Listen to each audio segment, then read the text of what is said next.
In the summer of 476 AD, something happened that seemed impossible just a century earlier. The last Roman emperor of the West, a teenage boy named Romulus Augustulus, was quietly deposed by a Germanic chieftain. There were no grand battles, no dramatic final stand. The empire that had ruled the known world for over 1,000 years simply stopped. Most Romans living through it didn't even realize the empire had fallen. They woke up, went to work, traded in markets, and lived their lives much as they had before. The collapse wasn't an event, it was a process. And they were living in the final stage of something that had been unfolding for generations. Fast forward to 1947, the British Empire, upon which the sun never set, found itself unable to maintain control over India. Within 2 decades, nearly all of Britain's colonial possessions would achieve independence. Again, there were no apocalyptic battles that ended it all at once. The empire that had covered a quarter of the Earth's land surface and ruled over 400 million people simply contracted, stage by stage, until it returned to being an island nation in the North Atlantic.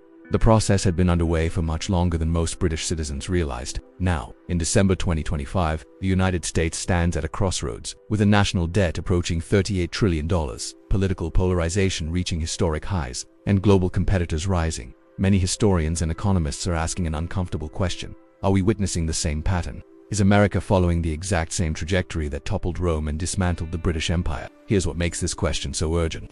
It's not just speculation.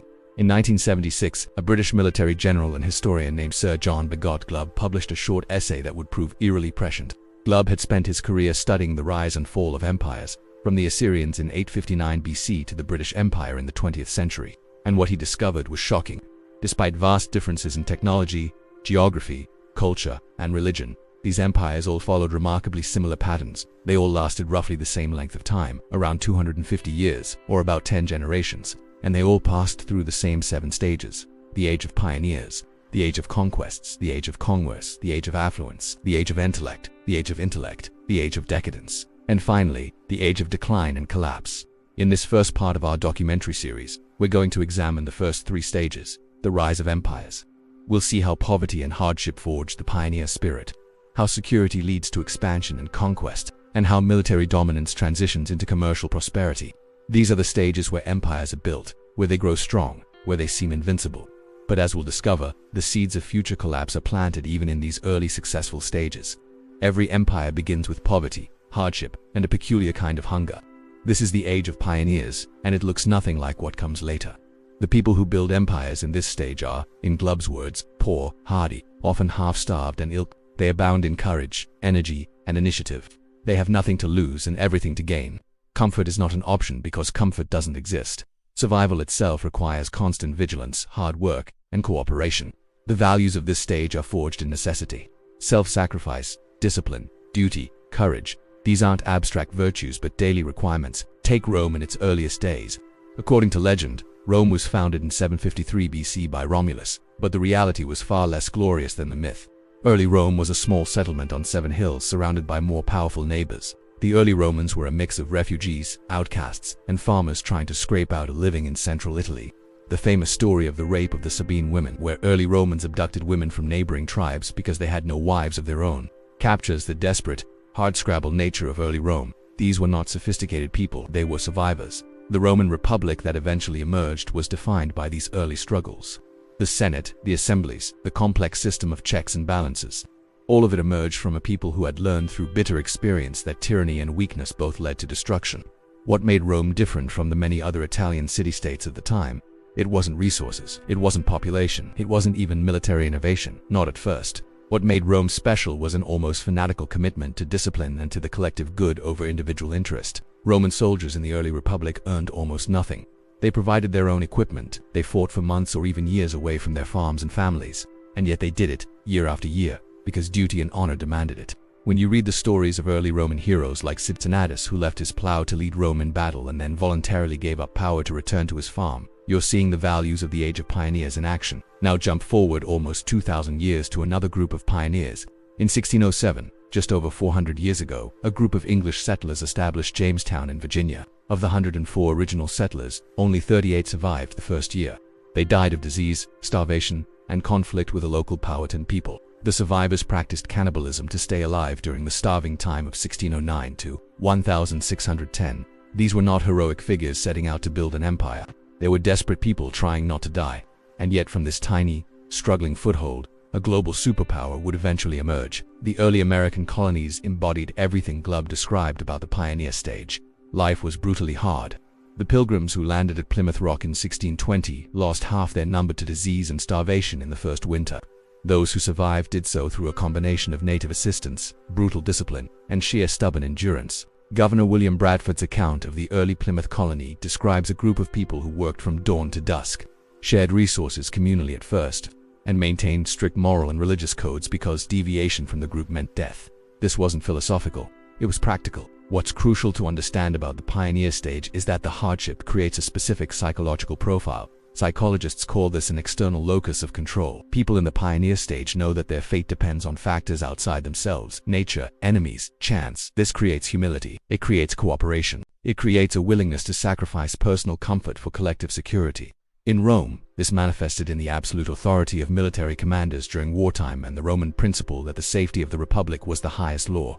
In early America, it manifested in town meetings, barn raisings, and the Continental Army of 1776, a force that somehow defeated the world's greatest military power despite being outgunned, underfed, and barely trained. The American Revolution itself was the ultimate expression of pioneer values. The Continental Army at Valley Forge in the winter of 1777 to 1778 had no proper shelter, no adequate food, no uniforms, and no guarantee of payment. Soldiers wrapped their feet in rags because they had no shoes. They drilled in the snow. And yet they didn't mutiny. Well, not most of them. And they didn't dissolve. Why? Because the alternative, submission to British rule, was unacceptable to people who had tasted self-governance. These were farmers, merchants, and tradesmen who left their families and businesses to fight for an idea. That's the pioneer spirit. But here's what's fascinating and what becomes crucial later in our story. The pioneer stage creates a mythology that outlives the actual conditions that created it. Romans in the 3rd century AD still told stories about Cincinnatus and the hardy farmers who built the Republic, even though by then Rome was a massive bureaucratic empire where actual farming was done by slaves on enormous estates owned by aristocrats. Americans in 2025 still invoke the Founding Fathers and the pioneer spirit, even though modern America is so far removed from the conditions of 1776 that the two societies are barely recognizable to each other.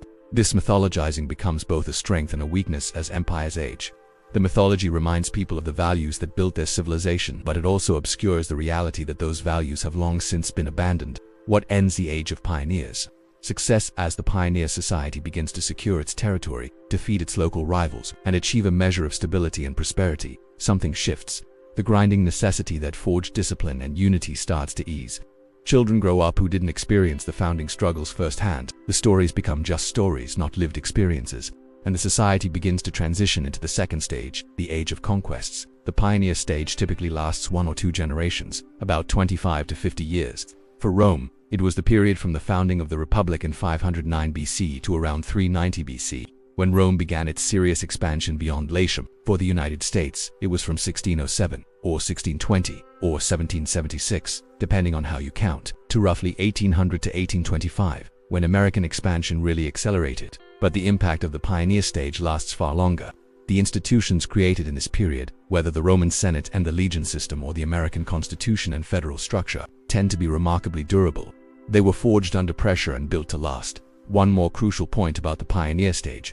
The pioneers themselves never think they're building an empire. The early Romans just wanted to secure their territory and survive. The early Americans just wanted independence and the freedom to govern themselves.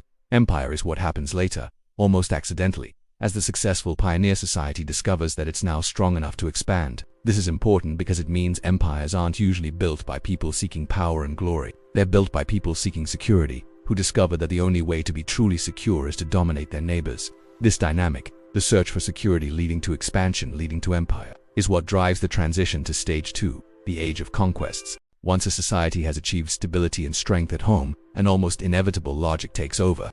The best defense is a good offense. If you want to protect your borders, push them outward. If you want to stop threats before they reach you, conquer the territories where those threats originate. This is how the age of conquests begins, and it's the most glorious stage of empire. This is when epic military victories are won. This is when national heroes are made. This is when the pioneers' children prove themselves in battle and expand their inheritance. The age of conquests is when empire truly begins, and everything about it looks like strength. Rome's age of conquests is one of the most dramatic military expansions in human history. From roughly 390 BC to 146 BC, about 244 years, Rome went from being one city-state among many in Italy to the undisputed master of the Mediterranean world. Let's put that in perspective. In 390 BC, Gallic tribes sacked Rome itself. The Romans had to pay a ransom in gold to get the Gauls to leave. One Roman soldier protested that the Gauls were using rigged scales to weigh the gold, demanding even more. The Gallic chieftain responded by throwing his sword onto the scales and declaring, "Vi victis," woe to the conquered. Rome was humiliated. Just 250 years later, Rome had conquered Gaul, Greece, Spain, North Africa, and controlled the entire Mediterranean. The transformation is almost incomprehensible. What made this possible? Several factors working together. First, the institutional legacy of the pioneer stage. Rome had created a military system, the legion, that was incredibly effective. Unlike Greek phalanxes, which relied on wealthy citizens who could afford armor, Roman legions were organized, trained professional forces that could adapt to different enemies and terrains. Second, Rome had developed a crucial innovation in how it treated conquered peoples. Instead of simply extracting tribute and enslaving everyone, Rome offered a path to citizenship. Many conquered Italian tribes became Roman allies, soci, who shared in the spoils of future conquests. This meant Rome's army grew with every victory, rather than shrinking from garrison duties. Third, and perhaps most importantly, Rome had a culture that glorified military service and conquest. Young Roman aristocrats sought glory through military command. The cursus honorum, the sequence of offices a Roman aristocrat held, was primarily military. You couldn't become consul, the highest office, without first proving yourself as a general. The Punic Wars against Carthage, 264 BC to 146 BC, showcased both the brutality and the determination of Rome in this stage. Carthage was a wealthy maritime power in North Africa with a formidable military, including the famous Hannibal, who crossed the Alps with war elephants and defeated Roman armies repeatedly on Italian soil. By all rights, Rome should have sued for peace after Hannibal destroyed a Roman army of 80,000 men at Cannae in 216 BC, one of the worst defeats in Roman military history. But Rome didn't quit. Romans refused to ransom Roman prisoners from Carthage, telling captured soldiers they should have died rather than be taken alive. Romans built new fleets after theirs were destroyed. Romans conscripted new armies after theirs were annihilated. The Roman Senate's attitude, captured in the phrase Carthago delenda est, Carthage must be destroyed, displayed the single-minded focus of a civilization in its conquest stage. Eventually, Rome did destroy Carthage, literally. In 146 BC, after the Third Punic War, Romans razed Carthage to the ground, enslaved its population, and allegedly sowed the earth with salt so nothing would grow there again. Now let's look at America's Age of Conquests. This stage began in earnest after the War of 1812, which, despite being a draw militarily, marked the moment when America could turn its attention westward without fear of British reconquest. From roughly 1815 to 1898, 83 years, America expanded from a narrow strip on the Atlantic coast to a continent-spanning power. The Louisiana Purchase in 1803 doubled the size of the country overnight. The Mexican-American War of 1846 to 1848 added Texas, California, and the Southwest. The Indian Wars, a series of brutal conflicts spanning decades, removed native peoples from their lands and opened the West to settlement. By 1890, the Census Bureau declared the frontier closed. There was no more empty land to settle. America had achieved its manifest destiny, the belief that America was destined to span from the Atlantic to the Pacific. But the age of conquests didn't end there. In 1898, the Spanish-American War marked America's emergence as a global power. The United States acquired Puerto Rico, Guam, and the Philippines. American warships sailed into Manila Bay and destroyed the Spanish fleet in a matter of hours. Suddenly, America had overseas colonies and a presence in Asia. What's fascinating is how Americans justified this expansion using the exact same logic Romans used: security. The argument went, we need to control the frontier to secure the settled areas. We need to control the Pacific to protect our west coast. We need a naval base in Hawaii to project power across the ocean. Each expansion created the need, or the excuse, for the next expansion. The psychology of the conquest stage is distinct from the pioneer stage, where pioneers are defensive, focused on survival and security. Conquerors are offensive, focused on glory and expansion. Where pioneers are humble before forces larger than themselves, conquerors are confident, even arrogant. Military success breeds the belief that your civilization is superior, that your conquest is justified, even righteous. Romans believed they brought law and civilization to barbarians. Americans believed they brought democracy and progress to backward peoples. This ideological justification is crucial because it allows people to feel good about conquest. It's not greed or aggression, it's a civilizing mission. The conquest stage also creates a specific economic model. Empires at this stage are net winners economically. The loot and tribute from conquered territories exceed the cost of conquest and occupation. When Rome sacked Carthage, the wealth flowed back to Rome and enriched both the state and individual soldiers. When America expanded west, land and resources enriched settlers and speculators. This positive economic feedback loop is crucial. It convinces the empire that expansion is not just militarily feasible but economically necessary. The Roman Republic became dependent on the influx of wealth from conquest. When conquests slowed, Rome's economic model began to break down, setting up later crises. One of the most important things to understand about the conquest stage is that it's unsustainable by definition. You can't conquer forever. Eventually, you run out of easy targets. You bump up against rivals who can fight back effectively. The cost of further expansion begins to exceed the benefits, and yet the empire's economy, its politics, and its culture have all become structured around continuous expansion. This is the trap.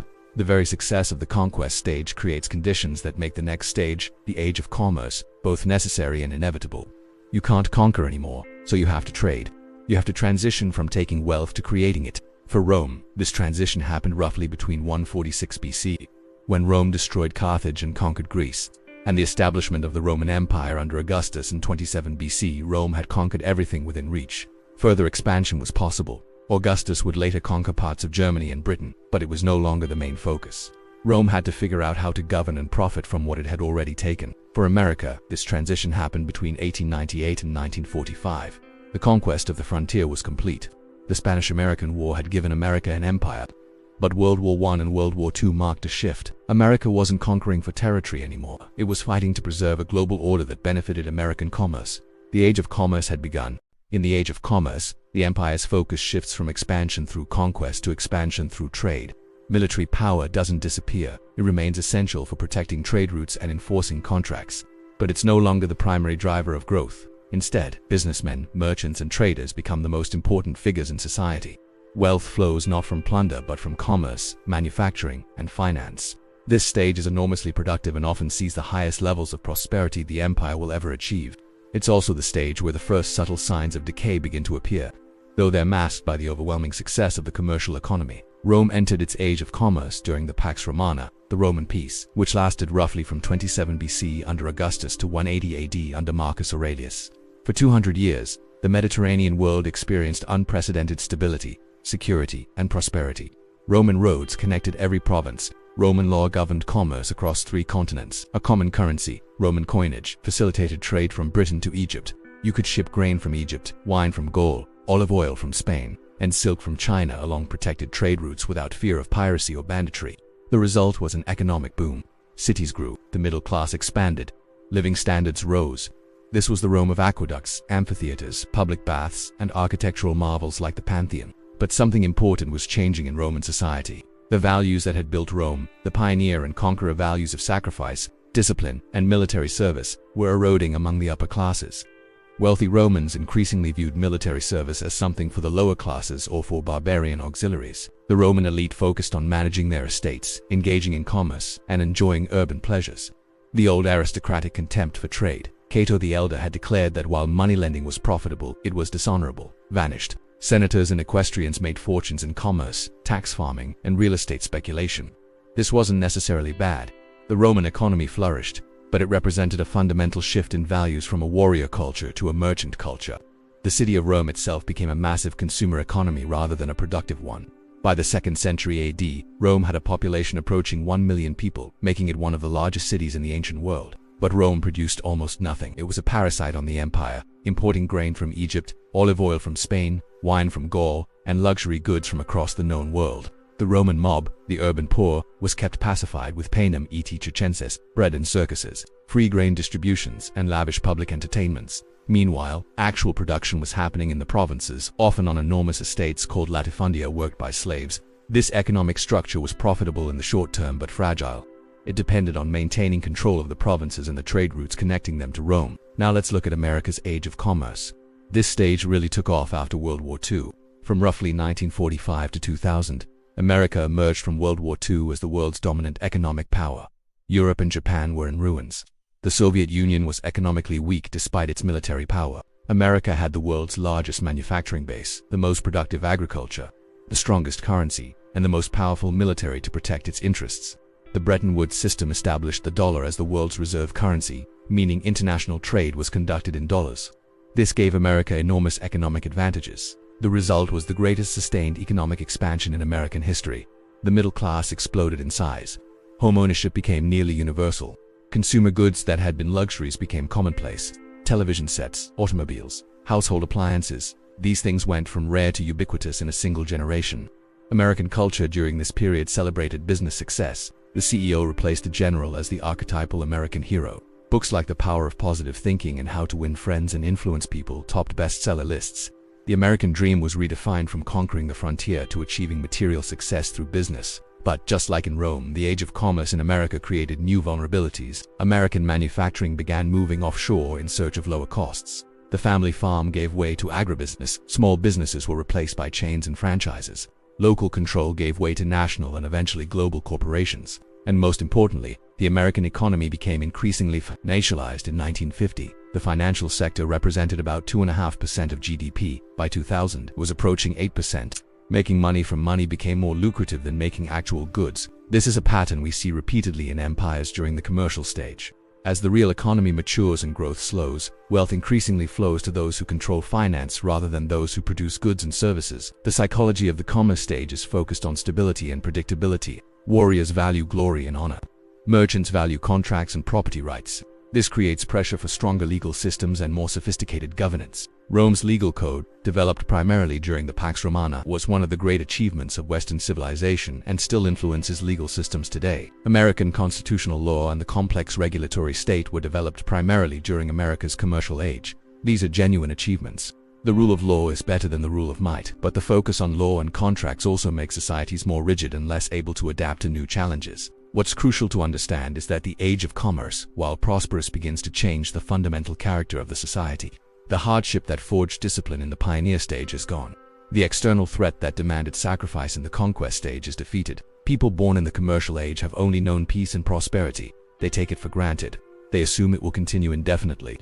This is when the empire starts to live off its accumulated capital, both financial and moral, rather than continuing to build it. For Rome, the age of commerce lasted roughly 200 years. From 27 BC to about 180 AD for America, it lasted roughly 55 years. From 1945 to 2000, the end of Rome's commercial age came with the death of Marcus Aurelius and the beginning of the crisis of the 3rd century. The end of America's commercial age is harder to pinpoint.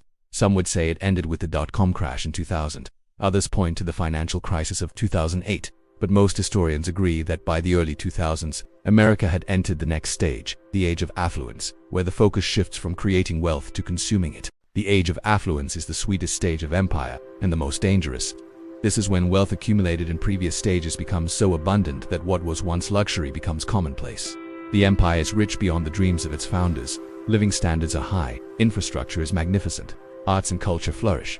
The empire seems invincible, permanent, eternal. And yet, this is the stage where the rot truly sets in, because affluence changes people. When survival is guaranteed, when comfort is universal, when abundance is taken for granted, the values that built the empire begin to seem quaint, even absurd. Why sacrifice when you don't have to? Why fight when you can pay someone else to fight for you? Why save when credit is cheap and tomorrow will be richer than today? Let's look at Rome during its peak affluence, roughly from the Antonine dynasty through the reign of Marcus Aurelius, about 96 AD to 180 AD. This was Rome at its zenith. The empire stretched from Scotland to the Sahara, from Spain to Syria. Roman engineering had reached its peak. Roman architecture was magnificent. Roman literature, the works of Virgil, Horace, and Ovid, had defined Western culture. Roman law governed hundreds of millions of people. A Roman citizen could travel from one end of the empire to the other in relative safety and comfort. The roads were paved, the seas were clear of pirates, cities had running water, public baths, and amphitheaters. For wealthy Romans, and even for many middle-class Romans, life was extraordinarily comfortable. But something had changed. The Romans of this era were not the Romans of the Republic. They didn't have the toughness, the discipline, the willingness to sacrifice that characterized earlier generations. Rich Romans lived in enormous villas with hundreds of slaves. They spent fortunes on elaborate banquets, imported delicacies, and exotic entertainments. The satirist Juvenal wrote scathingly about Romans who cared only about panem et circenses, bread and circuses. Give the masses free food and entertainment, he suggested, and they'll surrender their political power without a fight. And he was right. The Roman mob had largely ceased to be citizens in any meaningful sense. They were clients of the state, dependent on handouts and content to be amused. Even more telling, military service had become professionalized and increasingly barbarized, where once the Roman legions were citizen soldiers defending their republic. By the 2nd century AD, they were professional soldiers, many of them recruited from barbarian tribes on the frontier. Romans themselves increasingly viewed military service as beneath them or too dangerous. Why risk your life when you could hire someone else to do it? This seems rational in the short term, but it has profound long-term consequences. An empire that no longer produces its own soldiers is an empire that has lost confidence in itself. And those barbarian soldiers, while effective warriors, had no deep loyalty to Rome. They fought for pay and plunder, not for glory and the Republic. The Roman economy during the Age of Affluence showed the first signs of serious structural problems. The expansion had stopped. There were no more easy conquests to bring in wealth. The provinces were increasingly impoverished from overtaxation needed to support the massive Roman state. Trade was still flowing, but the balance had shifted. Rome was importing far more than it exported, particularly luxury goods from the east. Gold and silver were flowing out of the empire to pay for silk, spices, and other luxuries. To make up for the shortage of precious metals, emperors began debasing the coinage, adding more base metal and less silver to each coin. This is the ancient equivalent of printing money, and it had the same effect. Inflation. Prices rose, the currency lost value, and ordinary Romans found their savings and wages worth less each year. But the really insidious change was cultural and psychological. Romans of the Age of Affluence had lost the sense of collective purpose that had animated earlier Romans who were individualistic, focused on personal pleasure and advancement rather than the good of the Republic or the glory of Rome, the old civic religion. The worship of Roman gods and the genius of Rome itself was fading. Eastern religions, mystery cults, and eventually Christianity were filling the void, but they offered individual salvation, not collective purpose. This is a pattern we see repeatedly. Affluent societies become more individualistic and less communal. People pursue their own happiness rather than their civilization's greatness. Again, this isn't necessarily bad from an individual perspective, but for an empire trying to maintain cohesion and the will to defend itself, it's catastrophic. Now let's look at America in the Age of Affluence. You could argue this stage began after World War II, but it really accelerated in the 1980s and 1990s. The Reagan era marked a shift toward celebrating wealth and consumption as never before. Greed is good, declared Gordon Gekko in the 1987 film Wall Street. And while the line was meant ironically, it captured a real cultural shift. The baby boom generation, born after World War II, came of age in unprecedented affluence. They had never known real hardship. The Great Depression was history. World War II was a story their parents told. For boomers, America had always been rich, powerful, and secure. This generation pioneered a culture of personal fulfillment and self-expression that would have been unimaginable to their grandparents. By the 1990s and 2000s, American affluence reached levels that would have seemed impossible to earlier generations. The average American house size doubled between 1950 and 2000. Multiple cars per family became normal. Personal computers, cell phones, and eventually smartphones put computing power that would have filled a room in 1950 in everyone's pocket. Air travel shifted from a luxury to a routine convenience. College education went from something for the elite to an expectation for the middle class. Credit became ubiquitous. You could buy a house with zero money down. You could finance a car over 7 years. Credit cards allowed you to spend money you didn't have, and people did, massively. American household debt exploded. The cultural effects were profound. Just like Rome, Americans increasingly outsourced to difficult and dangerous work. Manufacturing moved to China. Low-wage service jobs were filled by immigrants. The military became an all-volunteer professional force, drawn disproportionately from the working class and rural areas, while the children of the elite increasingly skipped military service entirely. The percentage of Congress members with military experience collapsed from over 70% in the 1970s to less than 20% today. The symbolic importance of this can't be overstated. The people making decisions about war and peace have no personal experience of the thing they're deciding. They're not sending their own children to fight. American culture during the Age of Affluence became increasingly focused on entertainment and distraction. Reality television, social media, streaming services, video games. The amount of time the average American spent being entertained skyrocketed. Bread and circuses. The parallels to late Roman culture are obvious, but the sheer scale is unprecedented. Romans had the Colosseum. Americans have infinite entertainment on demand, algorithmically optimized to be maximally engaging. The Roman mob could at least only be distracted for a few hours at a time. Modern Americans can be distracted continuously, which is exactly what happens for many people. The average American spends over 7 hours a day on screens, much of it on social media and entertainment. The economy during America's Age of Affluence showed the same warning signs as Rome. The trade deficit exploded. America imported far more than it exported, particularly from China. To finance this, America borrowed massively, both from foreign countries and from future generations. The national debt, which had been roughly 33% of GDP in 1980, crossed 100% in 2013 and now stands at 124%. Interest payments on the debt are approaching $1 trillion per year. Just like Rome, America is exporting wealth, primarily dollars and debt, to import goods. And just like Rome, this is unsustainable. You can do it for decades, but not forever. What's particularly ominous is the cultural response to these warnings. When serious economists and historians point out that America's fiscal trajectory is unsustainable, the response from most Americans is either apathy or anger. People don't want to hear that sacrifice might be necessary. They don't want to consider that the standard of living might have to decline. They want someone to promise that we can keep all our current benefits, cut taxes, and somehow balance the budget through unspecified efficiency gains. This is magical thinking, but it's politically irresistible. Politicians who tell the truth about hard trade-offs lose elections. Politicians who promise easy solutions win. This is a society that has lost the ability to make hard collective choices, which is exactly the problem Rome faced in the 3rd century. The age of affluence typically lasts 1 to 2 generations. For Rome, you could argue it lasted from Trajan through Marcus Aurelius, about 98 AD to 180 AD, roughly 82 years. For America, if we date it from 1945 to the present, we're 80 years in. Or if we date it more narrowly from 1980 to the present, we're 45 years in. Either way, we're deep into the age of affluence and showing all the classic symptoms. High living standards, low savings rates, massive debt, cultural focus on entertainment and personal fulfillment, loss of civic virtue and collective purpose, the outsourcing of difficult and dangerous work, and a growing disconnect between the elite and the common people. What ends the age of affluence? Often an external shock. For Rome, it was the death of Marcus Aurelius in 180 AD and the succession of his worthless son Commodus, followed by civil war and the crisis of the 3rd century. For other empires, it's been military defeat, economic collapse, or internal revolution. For America, the question is still open. Did the 2008 financial crisis mark the end? Did COVID? Or is the real crisis still ahead? What we can say is that the age of affluence cannot last forever.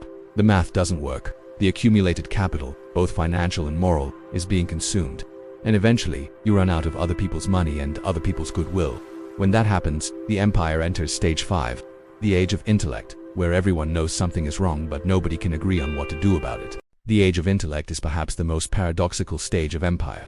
This is when the empire produces its greatest philosophers, its most sophisticated thinkers, its most elaborate theories about governance and society. Universities flourish. Literacy is widespread. Intellectual discourse seems more advanced than ever. And yet, as Glubb noted, the impression that the situation can be saved by mental cleverness, without unselfishness or human self-dedication, can only lead to collapse.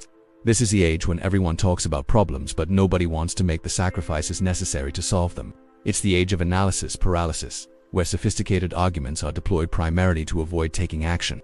It's the age when intellectuals question everything, including the foundations of their own civilization, while offering no practical alternative. Let's look at Rome in its age of intellect, roughly the 2nd and 3rd centuries AD. This period produced some of Rome's greatest thinkers. Marcus Aurelius, emperor from 161 to 188 AD, was himself a Stoic philosopher whose meditations remain widely read today. The legal scholar Ulpian helped codify Roman law. Galen advanced medical knowledge, but these intellectual achievements were happening against a backdrop of growing crisis. Marcus Aurelius spent most of his reign fighting wars on the northern frontier against Germanic tribes. The Antonine Plague, possibly smallpox, killed millions across the empire. The economy was showing serious strain. And Marcus's own son, Commodus, was a disaster who bankrupted the treasury on games and self-aggrandizement. What's striking about Roman intellectuals in this period is how many of them were pessimistic about Rome's future. They sensed that something fundamental had changed. The historian Tacitus, writing in the early 2nd century, praised the Germans for their vigor and simplicity while implicitly criticizing Romans for their decadence. The satirist Juvenal mocked Roman society mercilessly. Stoic philosophers preached that the wise man should withdraw from public affairs and focus on inner virtue, essentially giving up on reforming society. This retreat into private virtue and skepticism about public life is characteristic of the intellectual stage. Meanwhile, Christianity was growing rapidly in Rome, particularly among the lower classes and slaves. Christianity offered something Roman philosophy couldn't, a comprehensive worldview that gave meaning to suffering and promised justice in the afterlife. For slaves and the poor, this was incredibly appealing. For the Roman elite, Christianity was often seen as a dangerous superstition that undermined traditional Roman values and loyalties. Wasn't the Christian refusal to worship the emperor a form of treason? Weren't Christians weakening Rome by preaching love and forgiveness instead of strength and conquest? These debates created deep divisions in Roman society. By the time Christianity was legalized under Constantine in 313 AD, Rome was already fragmenting culturally. The intellectual debates of late Rome often focused on increasingly abstract and disconnected questions. Theologians argued about the nature of the Trinity. Philosophers debated whether the material world was real or an illusion. Lawyers produced ever more elaborate interpretations of ever more complex laws. All of this was happening while the frontiers were collapsing. The currency was debasing and barbarian tribes were settling inside the empire. The intellectuals could see the problems. They were writing about them, but they couldn't mobilize the collective will to address them. Why? Because solving the problems would have required sacrifice, higher taxes, military service, simpler living, and nobody wanted to sacrifice. It was easier to argue about philosophy. Now, let's look at America in the age of intellect. The case that America is currently in this stage is depressingly strong. American universities are the best in the world.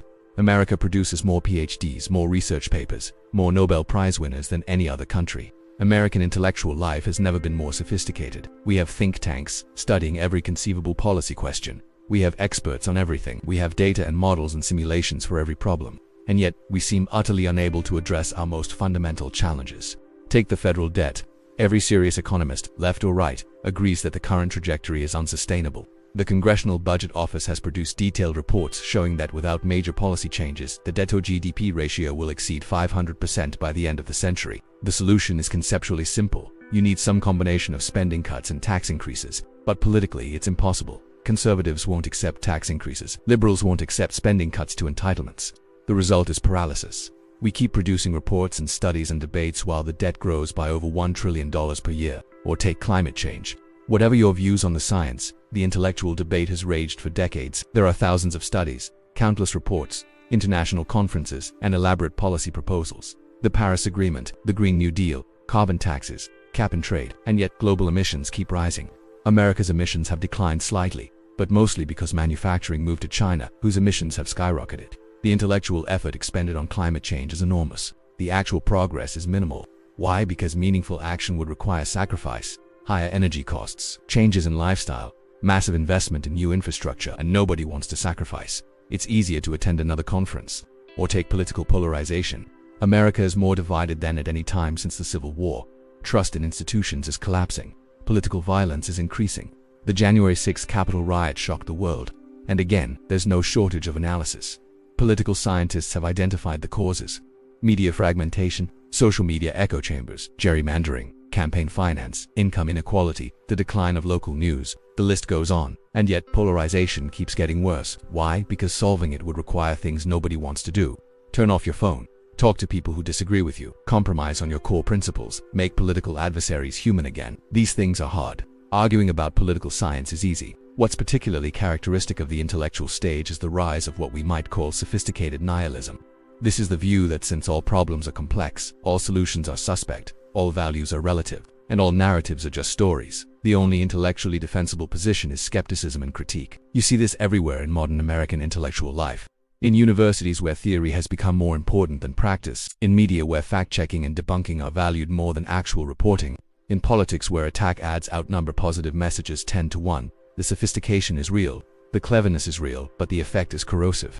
If everything can be deconstructed and critiqued, if there's no shared foundation to build on, how do you mobilize collective action? The other characteristic feature of the intellectual stage is the rise of conspiracy theories and alternative realities. When traditional institutions and expert opinion are deeply distrusted, people create their own explanations. QAnon, anti-vaxxers, 9/11 truthers, flat earthers, climate deniers, the list goes on. These aren't primitive superstitions. They're sophisticated alternative intellectual frameworks, complete with their own evidence, their own experts, and their own logic. They're wrong, but they're not stupid. They're a symptom of a society where the intellectual elite has lost credibility with large portions of the population. And when that happens, you don't get more rationality. You get competing rationalities, each one certain it's right and the others are either fools or liars. Rome in the 3rd century faced similar dynamics. Mystery cults flourished. Traditional Roman religion lost its hold. Different regions and classes had completely different worldviews. The empire's intellectual coherence, the shared understanding that made collective action possible, was fragmenting. Individual groups could still think clearly and act rationally, but society as a whole was losing the ability to agree on reality, let alone on solutions. This is what Glubb meant when he said the age of intellect is characterized by cleverness without dedication. We're very smart, we can analyze anything, we can critique everything, but we can't agree on anything, and without agreement there's no action. How long does the age of intellect last? For Rome, you could argue it spanned from Marcus Aurelius to Diocletian about 180 AD to 284 AD, roughly 100 years. During this period, Rome experienced the crisis of the 3rd century, when 26 emperors rose and fell in 50 years, most dying violently. The empire nearly collapsed, but was temporarily stabilized by Diocletian's reforms. For America, if we date the intellectual stage from roughly 2000 to the present, we're 25 years in. We're not as far gone as 3rd century Rome. Not yet, but the trajectory is concerning. What ends the age of intellect? Usually, a crisis that can't be argued away. For Rome, it was the chaos of the 3rd century that forced radical reforms. For America, the crisis may be fiscal, a debt spiral that forces austerity, or geopolitical. a military defeat that shatters illusions, or internal, a political conflict that turns violent, or it may be all three at once. What's certain is that the age of intellect cannot last forever. Eventually, reality imposes itself, and when it does, the empire enters stage 6, the age of decadence, where the response to crisis is not reform and renewal but denial and distraction. The age of decadence is the second to last stage before collapse, and it's the most difficult stage to live through if you can see what's happening. This is when the empire knows it's in trouble but chooses pleasure over duty, comfort over sacrifice, and short-term gratification over long-term survival. The markers of decadence, according to Glubb, are striking in their specificity: defensiveness replacing confidence, pessimism replacing optimism, materialism as the dominant value, frivolity and obsession with entertainment, an influx of foreigners creating cultural fragmentation, the expansion of the welfare state, a weakening of traditional religion, and most tellingly, a civilization that spends lavishly on its own benevolence until the economy collapses. Let's look at Rome in the age of decadence. Roughly from Diocletian's reforms in 284 AD to the sack of Rome by the Visigoths in 410 AD, about 126 years. By this period, Rome was obviously in decline. The empire had split into two halves, east and west, because it had become too large and too unstable to govern as a single unit. The Western Empire, centered on Rome, was the weaker of the two. Inflation was rampant. Diocletian tried to fix it with price controls, which failed spectacularly. The army was increasingly composed of barbarian federates who had limited loyalty to Rome. The tax base was shrinking as people fled from cities to the countryside to escape taxation and violence. And yet, life for the wealthy in Rome remained astonishingly decadent. The aristocracy lived in enormous palaces, attended by hundreds of slaves. They hosted elaborate banquets featuring exotic foods from across the empire and beyond. The satirist Ammianus Marcellinus, writing in the 4th century, described Roman aristocrats who cared more about the cut of their togas than the survival of the empire. When these men ventured out of their villas, he wrote, they traveled with enormous entourages, as if they were going on campaign, when they were merely visiting a friend across town. The disconnect between the elite's lifestyle and the empire's reality was total. The Roman mob, meanwhile, was kept pacified with increasingly elaborate entertainments. The Colosseum still hosted games, chariot races in the circus, Maximus drew enormous crowds, free grain distributions continued, even as the provinces that produced that grain were being overrun by barbarians. The city of Rome in 400 AD was a parasite on an empire that barely existed, but nobody wanted to admit it. The games continued, the baths stayed open, the aristocracy partied, and everyone pretended that Rome was eternal. One of the most striking features of Rome in this period is the rise of what we might call catastrophe fatigue. When bad news is constant, people stop reacting to it. The Rhine frontier is breached. Oh well, another emperor is murdered. What's new? Cities in Gaul are being sacked. Unfortunate, but what can you do? This numbness, this inability to respond to crisis as crisis, is characteristic of the decadent stage. People retreat into their private pleasures because confronting reality is too painful and seems too hopeless. The influx of barbarians was another marker. By the 4th and 5th centuries, entire barbarian tribes were settling inside the empire, often with Rome's permission. Rome was so desperate for soldiers and farmers that it invited the very peoples who were destroying it to come live within its borders. These barbarians adopted some Roman ways but retained their own cultures and languages. The empire was balkanizing, fragmenting into regions with different languages, different customs, different loyalties. The unity that had once made Rome invincible was gone. Religion underwent a fundamental transformation. Christianity became the official state religion under Constantine in 313 AD. This might seem like a renewal, but in practice it created new divisions. Christians argued bitterly about theology. The Arian controversy, over whether Christ was the same substance as God or of similar substance, nearly tore the church apart. Meanwhile, many Romans, especially the elite, clung to traditional paganism. The result was a society without shared values or shared worldview. When the Visigoths under Alaric sacked Rome in 410 AD, pagans blamed Christians for angering the old gods. Christians blamed pagans for resisting the true faith. Nobody blamed themselves. Now let's look at America and ask the uncomfortable question. Are we in the age of decadence? The evidence is circumstantial but compelling. Let's go through Glubb's markers one by one. Defensiveness replacing confidence. America's foreign policy has shifted from confident expansion to defensive retrenchment. The debacles in Iraq and Afghanistan, $2 trillion spent over 20 years with nothing to show for it, broke the post-Cold War triumphalism. China is rising. Russia is aggressive, and America seems unsure how to respond. The confident assertion of American values that characterized the 20th century has given way to doubt and retreat. Pessimism replacing optimism. Polls consistently show that majorities of Americans believe the country is on the wrong track. Young Americans, according to surveys, are deeply pessimistic about their futures. They don't believe they'll be better off than their parents. They don't believe the system works. They don't believe political leaders are capable of solving problems. This is a dramatic shift from the optimism of previous generations. In the 1950s and 1960s, Americans believed in progress, that tomorrow would be better than today. That faith is largely gone. Materialism as the dominant value. American culture is saturated with consumerism. Social media is dominated by influencers selling products and lifestyles. The average American sees thousands of advertisements per day. Identity is increasingly defined by what you consume rather than what you produce or what you believe. Meanwhile, non-material values like duty, honor, and service receive mostly lip service. We thank troops for their service, but most Americans can't be bothered to serve themselves. We praise teachers and nurses but pay them poorly. We celebrate entrepreneurship, but the actual rate of new business formation is declining. Frivolity and obsession with entertainment. Americans spend more time on entertainment than any society in history. Streaming services, social media, video games, sports. The entertainment industrial complex is enormous, and it's not just that entertainment exists, it's that entertainment has become a substitute for meaning. People derive their identity from the shows they watch, the teams they follow, the games they play. They engage more passionately with fictional characters than with real political issues. This is bread and circuses on a scale Rome couldn't have imagined, an influx of foreigners creating cultural fragmentation. This is the most politically fraught marker, but it's worth examining carefully. America has always been a nation of immigrants, and immigration has often been a source of strength.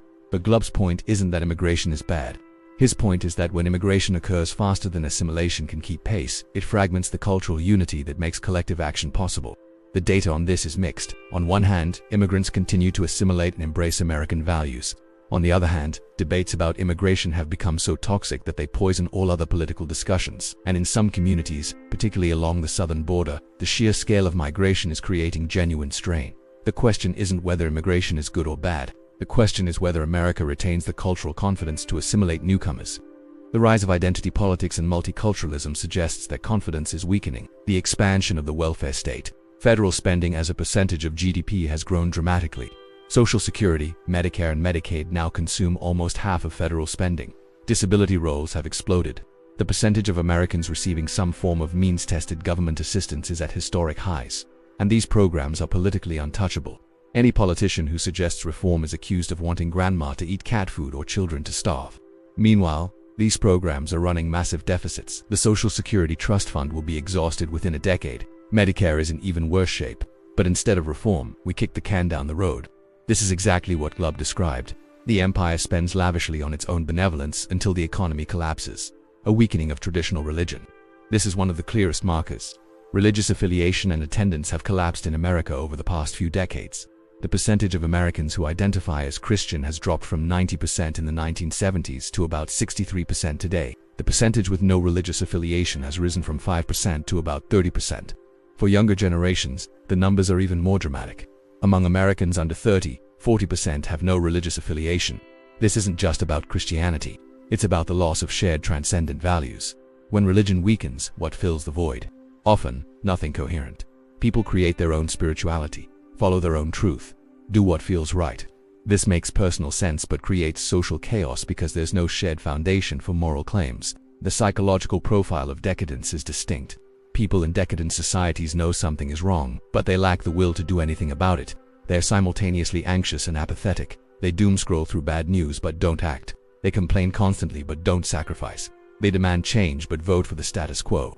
This learned helplessness is the core of decadence. It's the sense that problems are too big, too complex, too entrenched to solve. So why bother trying? The really insidious thing about decadence is that it's comfortable. The Roman aristocrat in his villa, insulated from the barbarians at the frontier, had no immediate incentive to change. The average American in 2025, with their smartphone and streaming service and climate-controlled home, has no immediate incentive to change. The collapse isn't happening today. It's happening slowly, imperceptibly, year by year. By the time it's obvious, it's too late. This is why decadent societies almost never reform themselves. Reform requires collective action based on long-term thinking. But decadence is defined by the inability to think long-term or act collectively. How long does the age of decadence last? For Rome, roughly 126 years from Diocletian to the sack of Rome in 410. But that's misleading because the Eastern Roman Empire, Byzantium, survived for another 1,000 years. The Western Empire collapsed. The Eastern Empire adapted. For America, if we're in the age of decadence now, how long it lasts depends on whether we can break the pattern. Some empires collapse quickly once decadence sets in. Others linger for generations. What's certain is that decadence cannot last forever. Eventually, the bills come due. The debts must be paid. The hard choices that were deferred demand to be made. And when that reckoning comes, the empire enters stage 7, the age of decline and collapse. The age of decline and collapse is not, as many imagine, a sudden catastrophic ending. It's not Rome burning in a single day, though that's how we remember it. Instead, it's a slow unraveling. Systems that worked for generations stop working, trust erodes, competence declines, complexity that once seemed sophisticated now seems fragile, and the empire, which seemed eternal, contracts and fragments until it's unrecognizable. Sometimes collapse takes decades, sometimes centuries, but once it begins it's nearly impossible to stop because the very mechanisms that might halt a decline, collective action, shared sacrifice, trust in institutions, have been eroded by the previous stages. Let's look at how Rome collapsed. The traditional date is for 76 AD when Romulus Agristellus was deposed, but that's mostly symbolic. The real collapse was a process spanning roughly 410 to 476, about 66 years, or arguably from the crisis of the 3rd century in 235 AD to 476 AD, about 241 years. During this period, the Western Roman Empire experienced multiple overlapping crises. The economy collapsed. Hyperinflation destroyed the currency. Tax collection broke down. The army could no longer be paid regularly, leading to mutinies and the use of barbarian federates. The infrastructure decayed. Roads fell into disrepair. Aqueducts broke down. Cities shrank.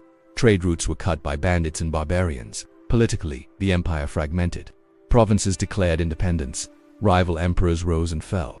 The Senate, once the heart of the Republic, became a ceremonial body. Real power lay with the military, but the military itself was fragmenting. Barbarian generals held more power than Roman officials, and gradually, barbarian kingdoms replaced Roman administration, the Visigoths in Spain, the Franks in Gaul, the Vandals in North Africa, the Ostrogoths in Italy itself. These kingdoms maintained some Roman forms, collecting taxes in Roman-style coins, using Latin for official documents, but the substance was gone. What's crucial to understand is that for most ordinary people, the collapse wasn't apocalyptic. They still farmed, they still raised families, they still traded. In many ways, life improved. Without Roman taxation and military conscription, ordinary people in the provinces were better off. The collapse was catastrophic for the elite, for the aristocrats whose wealth and power depended on the empire, but not necessarily for everyone. This is a pattern we'll return to. Elite collapse isn't always total collapse, but something was lost that took centuries to rebuild. Literacy rates plummeted, long-distance trade collapsed, cities shrank or were abandoned, technological knowledge was lost. The sophisticated Roman legal system gave way to tribal customary law. The unity of the Mediterranean world, which had allowed ideas and goods to flow freely for centuries, was shattered. What causes the final collapse? Usually, a combination of factors creating a vicious cycle. Economic problems lead to political instability. Political instability leads to military weakness. Military weakness leads to external defeats. External defeats lead to economic problems. And around, once the cycle starts, it's almost impossible to stop because each problem makes the others worse. Rome couldn't afford its army. Without an army, it couldn't protect its provinces. Without provinces, it had no tax base.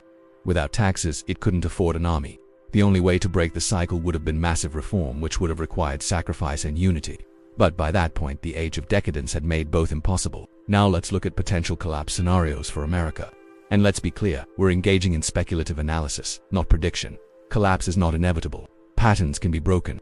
But to avoid collapse, you first have to understand how it might happen. So what would American collapse look like? Scenario 1. Fiscal collapse. The most obvious threat is America's debt trajectory, at 124% of GDP and growing, with annual deficits approaching $2 trillion. The math eventually stops working. Interest payments are now approaching $1 trillion per year and rising. At some point, possibly within the next decade or two, creditors might lose confidence in U.S. debt. Interest rates could spike. The government might be unable to borrow except at punitive rates. This would force sudden, drastic austerity. Social security benefits could be cut. Medicare could be slashed. Federal employees could be furloughed. This would trigger a severe recession, possibly a depression. Trust in the federal government would collapse, and the U.S. might fragment politically, with states asserting more autonomy or even independence. Scenario 2. Military defeat. America faces rising rivals, particularly China. What if there's a war over Taiwan and America loses, or can't win? The psychological impact would be devastating. The American self-image is built on military dominance.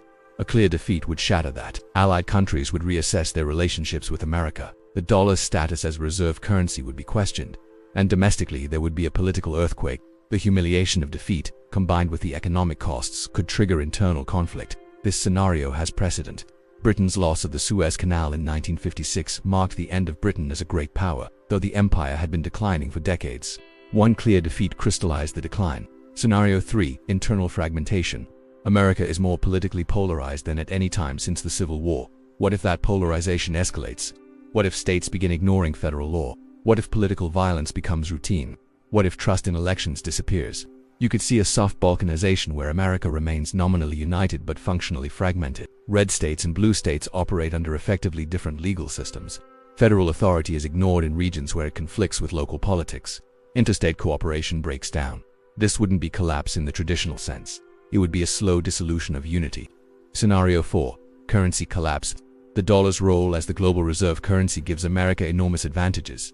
We can print money to pay our debts. We can run trade deficits indefinitely. But this depends on global confidence in the dollar. What if that confidence evaporates? China and other countries are already working to reduce dollar dependence. They're conducting trade in yuan and euros. They're creating alternative payment systems outside SWIFT. If the dollar loses its reserve status, American standard of living would drop dramatically. Imports would become much more expensive. The government would have to actually live within its means. This would trigger a political crisis as different groups fought over declining resources, or, most likely, all of the above at once. These scenarios aren't separate, they're interconnected. Fiscal crisis could trigger military weakness. Military defeat could trigger currency crisis. Currency crisis could trigger internal fragmentation. And fragmentation could trigger further fiscal crisis. This is the vicious cycle that dooms empires. Once it starts, each problem makes the others worse, and the empire loses the capacity to respond. But, and this is crucial, collapse is not inevitable. Empires that see the pattern and take corrective action can sometimes break the cycle. The Eastern Roman Empire, Byzantium, survived the fall of the West by adapting, streamlined its administration. It reformed its military. It embraced new technology and tactics, and it lasted another 1,000 years. Britain managed its decline relatively gracefully. It gave up its empire but retained influence through the Commonwealth and the special relationship with America. It adapted from empire to influential middle power. America could theoretically do the same. Reduce commitments abroad, reform entitlements, address the debt, rebuild unity around shared values. But every one of those steps requires sacrifice. And as we've discussed, sacrifice is what decadent societies cannot do. What's the common citizen to do in the face of potential collapse? History offers some guidance. Protect yourself and your family. Build local community. Acquire practical skills. Reduce dependency on complex systems that might fail. Don't panic, but don't be complacent either. And perhaps most importantly, understand that individual preparation, while valuable, isn't enough. Empires are collective enterprises. They rise together and fall together. If you want to prevent collapse, you have to engage collectively, politically, culturally, economically. Withdrawal into private life. The Stoic option might save you personally but guarantees collective failure. We've traced the 7 stages of empire from pioneers to collapse. We've seen how Rome and Britain moved through each stage. Now comes the crucial question. Where is America today? The answer matters because it determines what comes next. If America is still in stage 4, the age of affluence, there's time to course correct before decadence sets in. If America is in stage 5, the age of intellect, or stage 6, the age of decadence, the window for reform is closing. And if America has already entered stage 7, decline and collapse, then we're not talking about prevention but about managing the descent. Let's examine the evidence systematically. America was founded between 1607, if we count from Jamestown, 1620 if we count from Plymouth, or 1776 if we count from independence. The pioneer stage, stage 1, lasted roughly until 1800, about 24 to 43 years depending on the start date. The conquest stage, stage 2, lasted from roughly 1800 to 1900, encompassing westward expansion and the Spanish-American War. That's about 100 years. The commerce stage, stage 3, lasted from 1900 to roughly 1945. That's about 45 years. The age of affluence, stage 4, lasted from 1945 to somewhere between 2000 and 2008. That's between 55 and 63 years. Since roughly 2000 to 2008, America has been in either stage 5, the age of intellect, or stage 6, the age of decadence, or transitioning between them. The evidence for stage 5 is strong. American intellectual production is at an all-time high. We know more about our problems than any society in history. Climate change, inequality, polarization, debt. We've studied these issues exhaustively and yet we cannot act. We're paralyzed by analysis. But the evidence for stage 6, the age of decadence, is also strong, perhaps stronger. America hits every single marker Glubb identified. Defensiveness, pessimism, materialism, frivolity, immigration, fragmentation, welfare expansion, religious decline, spending lavishly while the economy crumbles. We hit them all. Moreover, the psychological profile fits. Americans exhibit the learned helplessness characteristic of decadence. We scroll through bad news and do nothing. We complain and vote for the status quo. We demand change and resist sacrifice. This isn't the confident problem-solving of an affluent society. This is the anxious apathy of a decadent one. So the answer is that America is probably in stage 6, the age of decadence, possibly with one foot still in stage 5. We're past peak, we're in decline, but we're not yet in collapse. Stage 7 hasn't arrived. The million-dollar question is whether being in stage 6 means collapse is inevitable. History suggests yes. Glubb found no examples of empires that entered the age of decadence and then reformed themselves back to health. Once decadence sets in, the values and will necessary for collective action are gone. Societies in stage 6 don't reform. They decay until external shock or internal breakdown pushes them into stage 7. But the timeline can vary enormously. Rome lingered in stages 6 and 7 for centuries. Britain managed its decline over decades. America's decline could be rapid or gradual, painful or managed, catastrophic or graceful. What would it take to break the pattern? First, recognition. A critical mass of Americans would need to accept that America is in decline and that the decline can't be reversed without sacrifice. Second, leadership. Political leaders would need to tell hard truths and propose difficult solutions, and voters would need to support them despite the pain. Third, unity. Americans would need to stop treating political opponents as enemies. Fourth, sacrifice. Everyone would need to give up something. Higher taxes, lower benefits, more service, less consumption.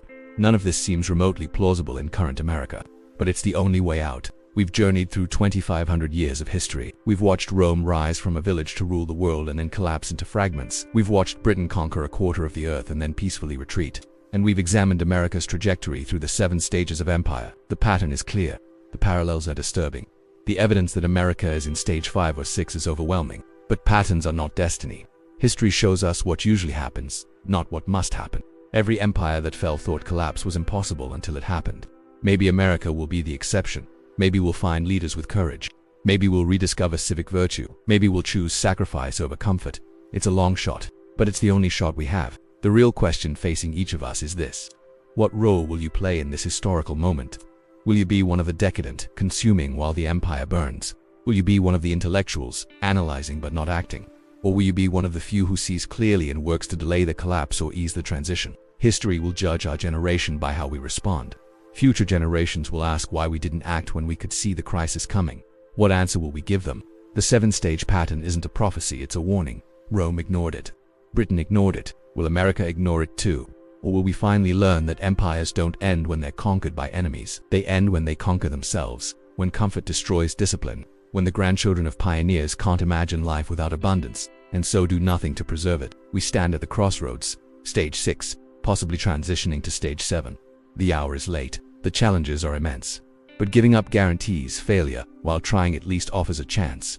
So study history, build community, serve something larger than yourself, make sacrifices, demand better from leaders, and never accept that collapse is inevitable. It's probable, but it's not certain. Not yet. Not while we still have time to choose differently. Rome fell because Romans stopped being Roman. Britain declined because Britons lost the will to empire. America is declining because Americans are abandoning American values, self-reliance, civic engagement, shared sacrifice, long-term thinking. These are eroding, and unless we reclaim them, America will follow the pattern that every empire before us has followed. But it doesn't have to be this way. The choice is ours. The clock is ticking. History is watching. What will we choose?